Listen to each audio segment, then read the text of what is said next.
गाई माताची मूर्ती समर्थांना इंदापूरच्या डोहात मिळाली. कराडच्या जवळ नदीच्या पात्रात त्यांना ही मिळाली. त्यावेळेस दोन मूर्ती मिळाल्या. एक रामाची मूर्ती ज्याची स्थापना स्थापना केली आहे समर्थांनीच, अंगलाई मातेची, अंगलाई माता, अंगाई माता काही म्हणा, त्याची स्थापना समर्थांनी इथे केली. हे सगळं जे गडावर आत्ता तुम्हाला दिसतंय हे जीर्णोद्धार केलेलं आहे. हे श्रीधर स्वामींनी जीर्णोद्धार केला मुख्यतः. म्हणजे मंदिर जे आहे, त्याच्यानंतर पेठेतील मारुती, इथे पूर्वी काहीच नव्हतं. इथे पूर्णपणे ओसाड होतं. एका इंग्रजांनी सांगितलं की तुमच्या गुरूंची समाधी सज्जनगडावर आहे आणि ती ओसाड आहे.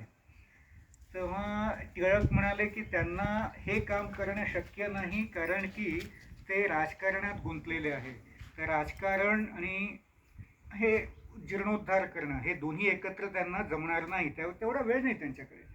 त्यांच्या प्रवचनामध्ये बद्दल बोलते आणि त्यांनी प्रवचनात ते सज्जनगडाबद्दल बोलायचे.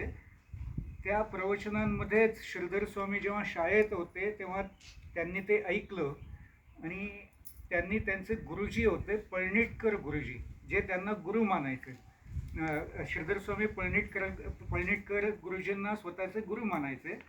त्यांच्याशी चर्चा केली. पळणिटकर गुरुजी म्हणाले तुझे गुरु हेच आहेत समर्थ, तिथे तू जा आणि तू त्यांचा जीर्णोद्धार कर. त्यांच्या सांगण्यावरून श्रीधर स्वामी इथे गडावर आले आणि टिळकांनी ह्याचं प्रेरणा दिली म्हणून इथे तुम्हाला टिळक कमान दिसते. जी मंदिरं आहेत तिथे दुकानं आहेत. अगदी शेवटली जी कमान आहे तिथे ती टिळक कमान. अजूनही आलो नाही आपण, मध्येच वळलो उजव्या बाजू, त्यामुळे आपल्याला दिसली नाही, पण तुम्ही जाता येतं ती पाहू शकता. इथे तुम्हाला अंगलाई माते मंदिर आहे ते आहे आणि इथेच शिवाजी महाराज आणि समर्थ चर्चा करायचे. जे काय सामाजिक धार्मिक राजकीय जी काय चर्चा करायची होती ते इथे करायचे आणि धाब्याच्या मारुती या मंदिरात करायचे. इथे जो ओटा आहे तो तिथे समर्थ बसायचे. तर हे अतिशय प्राचीन आणि ऐतिहासिक मंदिर आहे. आणि हा जो गड आहे हा शिवाजी महाराजांनी समर्थांना त्यांच्या उतारवयात दिला, कारण की ते पूर्वी घळीमध्ये राहत, घळ म्हणजे गुहा, ते शहरांमध्ये कुठे राहत नव्हते तेव्हा असं, आणि सतत ते त्यांच्या जागा बदलायचे. तेव्हा आता तुम्ही एका ठिकाणी स्थिर राहा म्हणून शेवटली 8 वर्ष समर्थ ह्या गडावर इथे राहिले. शिवाजी महाराजांनी देह ठेवल्यावर काही महिन्यातच समर्थांनी देह ठेवला. तर हे ते अंगलाई मंदिर, की ह्याचं 1-2 मूर्तीपैकी एक मूर्ती इथे आहे आणि एक मूर्ती चाफळ आहे. चाफळला राम मंदिर आहे. पूर्वी चाफळचं मंदिर हे मुख्य होतं. चाफळला अजूनही राम मंदिर आहे. ते जमीन म्हणजे सपाट जमिनीवर आहे. हे इथे गडावर आहे.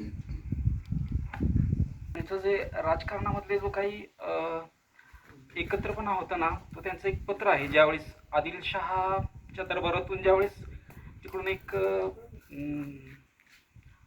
सरदार त्यांचा आपल्या स्वराज्यावरती चालून आला होता ना, त्यावेळेस रामदास स्वामींनी एक पत्र लिहिलेलं शिवाजी महाराजांना, की ज्याच्या पहिल्या त्या पत्रामधल्या ज्या एक वाक्य घेतलं ना की शेवटचं वाक्य तयार होतं, विजापूरचा सरदार निघाला आहे तर त्याच्या विरोधात इत्थंभूत योजना आखावी. तर हे सांकेतिक पत्र आहे. ते महाराज आणि रामदास स्वामी यांच्याबद्दल जास्त म्हणजे एकत्रपणा किती होता तो त्याच्यावरून दर्शवतो. धुळे एक लायब्ररी आहे. तिथे तुम्ही समर्थांची जी पत्र आहेत ती तुम्ही पाहू शकता, संग्रहित केलेली.